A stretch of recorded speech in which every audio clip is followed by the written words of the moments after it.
Hi friends, எல்லாம் எப்படி இருக்கீங்க? எல்லாம் இருப்பீங்கன்னு நினைக்கிறேன். நம்ம இன்றைக்கி என்ன பார்க்க போகிறோன்னா, நாய் குட்டிங்களை பற்றி தான் ஃப்ரெண்ட்ஸ் பார்க்க போகிறோம். வாங்க ஃப்ரெண்ட்ஸ், வீடியோக்குள்ளே போகலாம். ஃப்ரெண்ட்ஸ், இன்றைக்கி ஒரு குட் நியூஸ் இருக்குது, அதை பற்றி பார்ப்போம் வாங்க. அதுக்கு முன்னால் அந்த குட் நியூஸ் பார்க்கறதுக்கு முன்னால் அந்த குட் நியூஸ் பார்க்கறனால முதல்ல இவன்ட்ட இருந்து அந்த 5 குட்டிங்களை நம்ம செப்பரேட் பண்ணால் தான் பார்க்கவே முடியும். அதனால் இப்போ வைக்க அந்த 5 குட்டியை எடுத்து இந்த ப்ளூ கலர் டப்பில் வச்சு நம்ம டேபிளில் வச்சு உங்களுக்கு காமிக்கிறேன். மேக்ஸிமம் நான் காமிக்கிறேன்னு சொல்லும் போது எல்லாம் கண்டுபிடிச்சிருப்பீங்க என்ன குட் நியூஸ்னு. வேறு ஒன்றும் இல்லை ஃப்ரெண்ட்ஸ், நம்ம குட்டிங்க வந்து கண்ணு முழிச்சிட்டு, எல்லா குட்டியும் இல்லை, ஒரு சில குட்டிங்க தான் கண்ணு முழிச்சிருக்கு. ஃபுல்லாக கண்ணு முழிக்கலை, லேசாக தான் கண்ணு முழிக்க ஆரம்பிச்சிருக்கானுங்க. ஒன்று ஒன்றா நம்ம வந்து எடுத்து டப்பாவில் வைக்க ஆரம்பிப்போம். நல்லா க்ரோத்து வந்துட்டு ஃப்ரெண்ட்ஸ். இப்போ தான் பால் குடிச்சு முடித்தானுங்க. அதான் தூக்குற எல்லாத்தையும் நல்லா வளர்ந்துட்டானுங்க ஃப்ரெண்ட்ஸ். நான் ரொம்ப நாள் கழிச்சு இன்றைக்கி தான் கையில் தூக்கவே செய்கிறேன் பப்பீஸை. நானே இத்தனை நாள் டிஸ்டர்ப் பண்ணாமல் இருக்கட்டும். இந்த ஒரு பப்பி மட்டும்தான் ஃப்ரெண்ட்ஸ் வீக்காக இருக்குது. மற்ற எல்லா பப்பியும் நான் ஹெல்த்தியாக இருக்குது. அந்த ஒரு பப்பி தான் வீக்காக இருக்குது. எடுத்துகிட்டு வெளியே வருவோம். வாங்க பாருங்கள், எங்கடா என் குட்டியை எடுத்துகிட்டு போகிறேன்னு வரான் பின்னாலேயே. இப்போ பார்ப்போமா ஃப்ரெண்ட்ஸ் ஒவ்வொரு குட்டியாக. இந்த ஹெல்த்தியான குட்டியிலேருந்து ஸ்டார்ட் பண்ணுவோம். இப்போ பாருங்கள், கண்ணு முடிச்சிட்டா, அழகாக கண்ணு முடிச்சிட்டு. ஆனால் மேலே ஃபுல்லாக வரையாக அந்த கொசு கடிச்சு புண்ணாக்கிட்டு மேலே ஃபுல்லாக குட்டிங்களுக்கு. அது மட்டும் நாங்கள் டாக்டரை போய் கேட்டால் அது வந்து போக போக சரியாயிரும், நீங்கள் அது எதுவும் செய்ய வேணாம்னு சொல்லிட்டாங்க. இந்த குட்டியை பாருங்களேன், 2 கண்ணு அழகாக முடிச்சிட்டு. அதுக்கப்புறமா இந்த குட்டி பார்ப்போம், 3வது குட்டி. இந்த குட்டி இன்னும் ரொம்பலாம் கண்ணு முழிக்கலை, லேசாக தான் கண்ணு முழிக்க ஆரம்பிச்சிருக்கு. ஏதோ அங்கிட்டு விழுந்துடாத. இந்த குட்டியுமே கண்ணு முழிச்சிட்டு, அது கரெக்டாக மூஞ்சத்துக்கு நம்மள்ட்ட காமிக்க மாட்டிச்சு. இதை எங்கே பாருங்கள், தெரியுதா ஃப்ரெண்ட்ஸ், கண்ணு முடிச்சிட்டு. இதான் கடைசி கடைக்குட்டி. இதுவும் லேசாக கண்ணு முழிக்க ஆரம்பிச்சிட்டு. எல்லா குட்டியுமே கண்ணு முழிச்சிட்டு.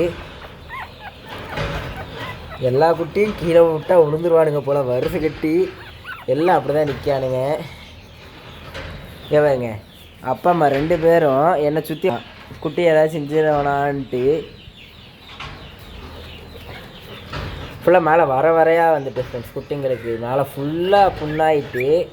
நாங்கள் டாக்டர்கிட்ட கேட்டால் டாக்டரு அதெல்லாம் ஒன்றும் இல்லை, போய் சரியாயிரும், கண்ணு முழிச்சிக்கல, இதுக்கு மேலே தாய் பார்த்துக்கோ, அதுங்களும் பார்த்துக்கும், பிரச்சனை இல்லை, இன்னும் ஒரு 1 வீக் மட்டும் பார்த்துக்கோங்க, ஒரு 5 days to 10 days, கிட்டத்தட்ட ஒரு 8 days நியர் போய் பார்த்துக்கோங்க, அதுக்கப்புறமா தாயே பார்த்துக்கும், உங்களுக்கு பிரச்சனை இருக்காது, அதுக்குள்ளே குட்டிங்க நல்லா கண்ணு முடிச்சு நல்லா ஓடி ஆடி விளாட ஆரம்பிச்சிடும், பிரச்சனை இல்லைன்னு சொல்லிட்டாங்க. அதனால் நம்ம அப்படியே உள்ளத்துக்கு வச்சுருவோம். சவுண்டு கேளுங்களேன்.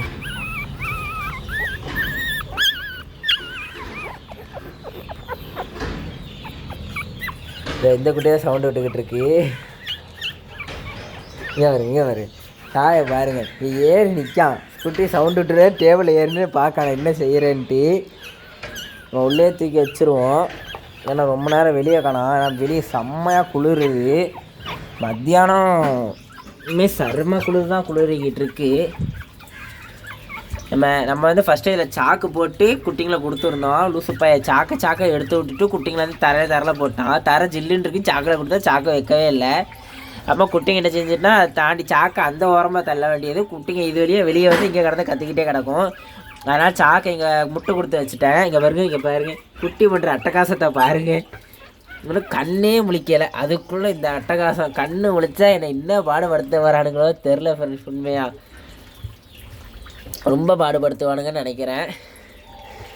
4 குட்டி நல்லா சைஸாக வளர்ந்துட்டு, ஒரு குட்டி மட்டும் கொஞ்சம் வீக்காக இருக்குது. அதுவுமே இன்னும் கொஞ்ச நாள் கண்ணு நல்லா முழிச்சிட்டு அதுவுமே. ஆனால் அதுவுமே இன்னும் கொஞ்சம் நாள் ஸ்ட்ராங் ஆயிரும். நல்லா ஸ்ட்ராங் ஆனதுக்கப்புறமா உங்களுக்கு அப்டேட் காமிக்கேன் ஃப்ரெண்ட்ஸ். அது போக நிறைய பேர் வந்து இந்த மருந்து வந்து கொடுத்தீங்களா இல்லையான்னு சொல்லி கேட்டிருந்தீங்க. இந்த மருந்து ப்ரோ எதுக்காக ப்ரோ வாங்கினீங்க, அம்மா இந்த மருந்து வந்து கொடுத்தீங்களா இல்லையான்னு நிறைய பேர் கேட்டிங்க. நான் வந்து கொடுக்குற ஸ்டாப் பண்ணிட்டேன், அதான் உண்மை. நான் எதுக்காக ஸ்டாப் பண்ணேன்னு சொல்கிறேன். நான் எதுக்காக ஸ்டாப் பண்ணேன்னா, அது வந்து ஒரு கட்டத்துக்கு மேலே இது வந்து சாப்பிடல. இது வந்து ஒன்றும் வாயில் கொடுக்கணும், இல்லைன்னா சாப்பாட்டில் கலந்து வைக்கணும்னு சொன்னாங்க. தண்ணியில் வைங்க, இல்லை சாப்பாட்டில் கலந்துங்கன்னு சொன்னாங்க. இல்லை வாயில் நேரடியாக கொடுங்கன்னு சொன்னாங்க. எங்களால் வாயில் கொடுக்க முடியல. நாங்கள் சாப்பாட்டில் தான் கலந்து வச்சோம். குட்டி விட்டு ஒரு 5 to 8 days வரையும் கலந்து வச்சுருப்போம். சாப்பிட்டான். அதுக்கு முன்னாடி அவன் சாப்பாடே சாப்பிட்றேன்னு நிப்பாட்டிட்டான். இதை கலக்க அவன் சாப்பிடவே இல்லை. அவன் சாப்பிட பிடிக்கவே இல்லை சாப்பிட்றதுக்கு. சரி தண்ணியில் கலந்து வைக்கலான்னு பார்த்தா தண்ணி குடிக்கலை. அப்புறமா சரி அப்படின்னா அந்த மருந்து தான் அவனுக்கு எதோ ஆகுது போல், அதுக்கு மேலே வேண்டான்னு சொல்லி நிப்பாட்டிட்டோம். அப்புறமா நாங்கள் டாக்டர்கிட்ட போய் ஒப்பீனியன் கேட்டோம். ஏன்னா இது வந்து நாங்கள் டேரெக்டாக மெடிக்கலில் போய்ட்டு நாய்க்குட்டி விட்டுக்குன்னு சொல்லி தான் வாங்கிட்டு வந்தோம். நம்ம டாக்டர்கிட்ட கேட்கும்போது இது மேக்ஸிமம் ஒரு 8 days கொடுத்துட்டிங்களா, அதோட போதும் நிப்பாட்டுங்க, நெக்ஸ்ட் டைம் குட்டி விடும்போது வேணால் கொடுத்துக்கோங்க. இது வந்து மேக்ஸிமம் எதுக்காகனா டாக் வந்து நல்லா ஹெல்த்தியாக இருக்கும். அதாவது அதில் அம்மா வந்து ஹெல்த்தியாக இருக்கும், நம்ம நல்லா பால்ஸாக இருக்கும். அந்த 2 விஷயத்துக்காக தான் இது கொடுப்பாங்க மேக்ஸிமம் சொல்லிட்டு டாக்டர் சொன்னாங்க. அதனால் நீங்கள் 8 days கொடுத்துட்டிங்களா போதும், இதுக்கு மேலே கொடுக்கணும். நீங்கள் 8 days கொடுத்தே கிட்டத்தட்ட 10 to 12 days வரையுமே உடம்புல நல்லா பால் சுரந்து குட்டிங்களுக்கு கொடுத்துரும். இன்னும் ஒரு 5 to 10 days தான் குட்டிங்க கண்ணு முழிச்சிருவோங்களா, அப்புறமா வேண்டாம் விட்டுருங்க போதும் ஸ்டாப் பண்ணிடுங்க டாக்டர்னு சொல்லிட்டாங்க. நாங்களும் அதுக்கு மேலே கொடுக்கல. ஆனால் இதோட ரேட்டு மட்டும் எனக்கு வந்து எவ்வளோ வந்துச்சுன்னா இது 280 ரூபா வந்துச்சு. நான் வந்து 260 ரூபா சம்திங் நம்ம வாங்கிட்டு வந்தேன், ஞாபகம் இல்லை கரெக்டாக வாங்கிட்டு வந்தேன். ஆனால் கொடுத்தது வந்து டோட்டலாகவே ஏதோ 5 ml 10 ml தான் சொன்னாங்க. இவ்வளோ மருந்தில் கலக்கணும், சாப்பாட்டில் கலக்கணும்னு சொன்னாங்க. நாங்கள் அம்மா கேட்டோம். அப்புறமா டாக் வந்து கண்ணு முளைச்சதுக்கப்புறமா நாங்கள் இது கொடுக்கலாமான்னு கேட்டோம். வேண்டாம், இதோட நிப்பாட்டிடுங்க, இதுக்கு மேலே இது கொடுக்க வேண்டாம்னு சொல்லிட்டாங்க. அதனால் இதில் வந்து சின்ன பாட்டிலும் இருக்குது, பெரிய பாட்டிலும் இருக்குது ஃப்ரெண்ட்ஸ். அதனால் நீங்கள் மேக்ஸிமம் வந்து இந்த பெரிய பாட்டில் வாங்காதீங்க, சின்ன பாட்டிலே வாங்குங்க. ஏன்னா அது வந்து உங்களுக்கு அமௌண்ட்டும் கம்மியாக இருக்கும். உங்களுக்கு ஒரு 8 to 10 days 12 daysங்கும் போது அது கரெக்டாக தாக்கு பிடிக்கும். மேக்ஸிமம் ரொம்ப தேவைப்படாது. அதுபோல் இந்த மருந்து வந்து நீங்கள் அந்த ஃபஸ்ட்டு ஒரு குட்டி விட்ட அன்னையில் வந்து ஒரு 10 days 12 days மட்டும் கொடுங்க. நான் 8 days கொடுத்தேன், நீங்கள் ஒரு 10 days வரையும் கொடுங்க போதும். எவ்வளோ கொடுக்க சொன்னாங்கன்னா 5 ml தான் என்னமோ கொடுக்க சொன்னாங்கன்னு நினைக்கிறேன். ஆமாம் 5 ml தான் ஃப்ரெண்ட்ஸ் கொடுக்க சொன்னாங்க. இதில் அவங்க எழுதவே இல்லை. பாட்டில் மூடி எவ்வளோ 7.5 7.5 ml ஃப்ரெண்ட்ஸ். 7.5 7.5 ml வரையும் பாட்டில் மூடியில் போட்டிருக்காங்க இந்த கேப்பில். இதில் ஆஃப் தான் வேணால் 5 ml தான் வரும். 5 ml வரையும் கொடுக்கலாம். 5 ml தான் கொடுக்குன்னு சொன்னாங்க. காலையில் ஒரு டைம் சாயங்காலம் ஒரு டைம் கொடுக்க சொன்னாங்க சாப்பாட்டில் கலந்து. நாங்கள் சாயங்காலம் மட்டும்தான் 8 daysம் கொடுத்தோம். நல்லாவே சாப்பிட்டேன். காலையில் வந்து கொடுக்கல, ஏன்னா அந்த நைட் வந்து ரொம்ப சாப்பிடல அந்த மருந்து கலந்ததுனால. காலையில் மருந்து கொடுக்கல, மருந்து கொடுக்காம காலையில் சோறு சாப்பிட்டான். ஏன்னா வந்து இந்த மருந்தை மட்டும் நம்பி இருக்க முடியாது, நம்ம வந்து சாப்பாடை வச்சா தான் நமக்கு தெரியும். அதனால் நாங்கள் வந்து சாப்பாடு தான் நிறைய வச்சோம். ஆனால் இந்த மருந்து குடிக்கலாம், ஆனால் சாப்பாடு நல்லாவே சாப்பிட்டான். மருந்தை நிப்பாட்டினதுக்குமா சாப்பாடு நல்லா சாப்பிட்டான். அம்மா குட்டிங்களும் நல்லபடியாக பார்த்துக்கிட்டான். அதனால் பிரச்சனை இல்லை எனக்கு.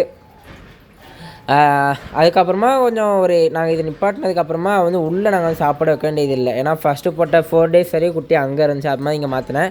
அந்த 4 days வரையுமே நான் இங்கே தான் சாப்பாடு வச்சேன். அந்த குட்டிங்க கடை இடத்துல சாப்பாடு வச்சேன், தண்ணி அங்கேயே தான் வச்சேன். இங்கே வந்து வருவான், சாப்பிடுவான், உள்ளே போய் படுத்துக்கிடுவோம், அப்படியே தான் பண்ணான். கிட்டத்தட்ட 3 days 4 days நியர்பை பாத்ரூம் மட்டும் வருவான். நேராக போயிட்டு அங்கே தொட்டி இருக்கா, அந்த பச்சை கலர் தொட்டி, அது பதிலாக பாத்ரூம் போயிட்டு திரும்பி உள்ளே வந்து படுத்துக்கிடுவோம். அந்த 4 days டாய்லெட் போகவே இல்லை. நாங்கள் அதெல்லாம் பயந்தோம், ஏதாவது இன்ஃபெக்ஷன் ஆகிருமோ, ஏதாவது பிரச்சனை ஆயிருமோன்னு பயந்தோம். அதெல்லாம் ஒன்றும் நாய்ங்க வந்து ஃபஸ்ட்டு 4 நாளைக்கு அப்படி தான் இருக்கும். ஏன்னா அந்த 4 நாளைக்கு அதுக்கு மேலே ஸ்மெல் வந்து ஃபுல்லாக பரவி இருக்கும். ஏதாவது ப்ரே பேர்ட்ஸ் வந்துடக்கூடாதுன்னு சொல்லிட்டு, ப்ரே பேர்ட்ஸ் வந்துடக்கூடாதுன்னு சொல்லிட்டு நாய்ங்க பக்கத்துலேயே தான் இருக்கும். அதனால் பிரச்சனை இல்லை, விட்டுருங்கன்னு சொன்னாங்க.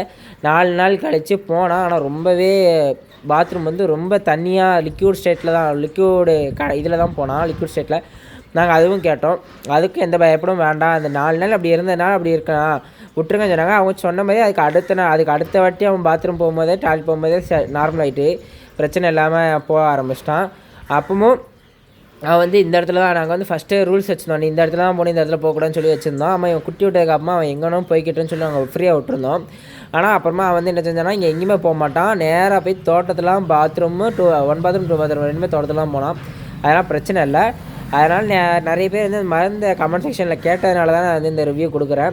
மேக்ஸிமம் இந்த மருந்து சின்ன பாட்டில் வாங்கிக்குவாங்க. சின்ன பாட்டில் உங்களுக்கு ரேட்டு கம்மியாக இருக்கும், எம்எலும் கம்மியாக தான் இருக்கும். மேக்ஸிமம் 200 ml 100 ml பாட்டில் உண்டு, 150 ml பாட்டில் உண்டு. நீங்கள் உங்களுக்கு எது வந்து கம்ஃபர்டபுளாக இருக்கோ அது வந்து கன்ஃபார்ம் வாங்கிக்கோங்க. வாங்கி கொடுங்க, கரெக்டாக இருக்கும். இப்போ நான் 200 ml வாங்கியிருக்கேன்னா ஒரு 50 ml கொடுத்துருப்பேன்னு நினைக்கிறேன். 150 ml உள்ளே இருக்கும். அது இதுக்கு மேலே இதோட எக்ஸ்பைரி டேட் ரொம்பவே கம்மி தான். அதனால் நீங்கள் அடுத்த வருஷம்லாம் வச்சுருக்க முடியாது. 24 months தான், கிட்டத்தட்ட 2 years நியர்பை தான் வரும். அதனால் ரொம்ப வருஷம்லாம் வச்சுருக்க முடியாது அந்த மருந்தை. ஒரு வாட்டி பெரிய பாட்டில் வாங்கினீங்கன்னா உங்களுக்கு ஒரு 6 months ஒன்ஸ் வந்து டாக் வந்து நீங்கள் 2 டாக் வச்சுருக்கீங்க, ஒரு டாக் ஒன்ஸ் வந்து குட்டி போட்டுக்கிட்டே இருக்குது, இல்லை ஃபார்ம் மாதிரி வச்சுருக்கீங்கன்னா அந்த மருந்து வந்து உங்களுக்கு யூஸ்ஃபுல்லாக இருக்கும். ஏன்னா டாக் வந்து மாறி குட்டி போடும். அப்படிங்கும்போது உங்களுக்கு இந்த மருந்து வந்து மாற்றி டாக்ஸ் கொடுக்கும்போது ஈஸியாக இருக்கும். மேக்ஸிமம் நீங்கள் வந்து வாயில் கொடுக்குறத சாப்பாட்டில் கலந்து வச்சுருங்க. அது ஒரு 8 நாளைக்கு கம்மியாக தான் சாப்பிடும். ஃபஸ்ட் 4 நாளைக்கே குட்டி போட்ட உடனே ஃபஸ்ட் 4 நாளைக்கு நீங்கள் இந்த மருந்தை கலக்கலனாலுமே டாக் வந்து கம்மியாக தான் சாப்பிடும். ஏன்னா ஃபஸ்ட்டு தடவை நான் குட்டி விடும்போது நோட் பண்ணியிருக்கேன், கம்மியாக தான் சாப்பிடும். அதுக்கப்புறம் அதிகமாக சாப்பிடும். அதனால் நீங்கள் அந்த 8 டேஸ் வந்து கலந்து கொடுக்கறதுனால தப்பு இல்லை, நீங்கள் கொடுக்கலாம். உங்களால் முடியும், உங்களை வந்து இந்த நாய் கடிக்காது, அது வந்து உங்களை நல்லா நம்புது, உங்களுக்கு நல்லா தைரியம் இருக்குன்னா இங்கே கொடுக்கலாம். எனக்கும் தைரியம் இருக்குது. நான் வந்து இன்னுமே எங்கள் தொண்டைக்குழிக்குள்ளே வரையுமே கையெல்லாம் விட்டு நான் எல்லாமே பார்த்துருக்கேன். ஆனால் இந்த டைம் என்ன நான் யோசிச்சேன்னா, நான் வந்து என் கையில் ஏதாவது கிருமி இருந்தால் அதில் வாயில் ஏதாவது பட்டுருச்சுன்னா அது வந்து குட்டிங்க நக்கி கொடுக்கும், அது எதுவும் இன்ஃபெக்ஷன் ஆகிடக்கூடாதுன்னு சொல்லிவிட்டு நான் வந்து அந்த இது எதுவும் செய்யலை. அதனால தான் நான் தடவை வாயில் கொடுக்காம விட்டுட்டேன். நான் வாயில் கன்ஃபார்ம் கொடுப்பேன். எப்போவுமே எந்த மருந்து நான் கொடுக்க சொன்னால் நாய்கிட்டே எதுவுமே பயப்பட மாட்டேன். என்ன ஆனாலும் பார்த்துக்கலாம்னு சொல்லிட்டு அப்படின்னு இறங்கி கொடுத்துருவேன். வீட்டில் இருக்கவும் திட்டுவாங்க, இப்படிலாம் பண்ணாத, கடிச்சு வச்சிருன்னு சொல்லுவாங்க. நான் கண்டுக்கிட மாட்டேன், கடிச்சிட்டு போதுன்னு சொல்லி கொடுப்பேன். எந்த அதுங்களுக்கு இன்ஃபெக்ஷன் ஆகிடக்கூடாதுன்னு சொல்லி நான் வந்து எதுவும் பண்ணலை. ஏன்னா வந்து நம்ம மேக்ஸிமம் வாயில் இந்த மருந்து வந்து கொஞ்சம் இதாக இருக்கும், இனிப்பாக இருக்கும், அதேமாதிரி கொஞ்சம் ஒரு மாதிரி இருக்கும் போல். அது வந்து ரொம்ப சாப்பிடல, அதனால் வாயில் டேரெக்டாக கொடுத்தோன்னா கக்கிடுவான். தொண்டைக்குழிக்குள்ளே கொடுத்தா தான் முழுங்குவான், அவ்வளோ அந்த வாய்க்குள்ளே கை விடுற மாதிரி இருக்கும். அதனால் வேண்டான்னு சொல்லி நானும் விட்டுட்டேன். அதுபோக அந்த ஏதாவது குட்டிங்க உள்ளேருந்து கத்தும் போது நம்ம எதாவது கொடுத்துக்கிட்டு இருந்தோம்னா நம்ம கடிச்சு வச்சிரும். அதுவும் வேண்டாம், ரிஸ்க்கு வேண்டாம்னு சொல்லிட்டு நானும் அப்படியே அமைதியாக விட்டுட்டேன். இப்போ அமைதியாக அவனே பார்த்துக்கிட்டான். இப்போ குட்டிங்களை கண்ணு நல்லா முழிச்சிட்டு இனிமேல் அவன் தான் பார்த்துக்கணும். அதுங்களை நம்மளால் இதுக்கு மேலே எதுவும் செய்ய முடியாது. நம்ம இவ்வளோ நாள் பார்த்து காப்பாற்றி கொண்டு வந்தாச்சு. டெய்லி பால் சோறு கறிச்சோறு தான் வச்சுக்கிட்டு இருக்கு, நல்லா சாப்பிட்றான். குட்டி விட்ட டாக்ஸுக்கு வந்து நீங்கள் சாப்பாடில் மட்டும் குறைக்காதீங்க. சாப்பாடு வந்து 3 நேரம், இப்போ நீங்கள் வந்து டெய்லி 3 நேரம் வைக்கிங்க, 4 நேரம் வைங்க, 2 நேரம் வச்சா 3 நேரம் வைங்க. நாங்கள் வந்து டெய்லி 2 நேரம் தான் வைப்போம், காலைல நைட்டு தான் வைப்போம். நான் வந்து இப்போ 3 நேரம் வச்சுக்கிறேன், காலைல மதியம் நைட்டு 3 நேரம் வைக்க சாப்பிட்டுட்டு தான் இருக்கேன். அதனால் நீங்கள் சாப்பாடு மட்டும் கம்மி பண்ணாதீங்க, கூட கொஞ்சம் சாப்பிட்னாலும் போட்டு வைங்க, நல்லா சாப்பிடுவானுங்க. அதில் மட்டும் நீங்கள் எதுவும் செய்யணும். இப்போ உங்களுக்கு இந்த வீடியோ வந்து உங்களுக்கு யூஸ்ஃபுல்லாக இருக்கும்னு நினைக்கிறேன் ஃப்ரெண்ட்ஸ். நான் இதோட இந்த வீடியோ முடிச்சுக்கிறேன். நம்ம நெக்ஸ்ட் வீடியோவில் பார்ப்போம். Bye friends.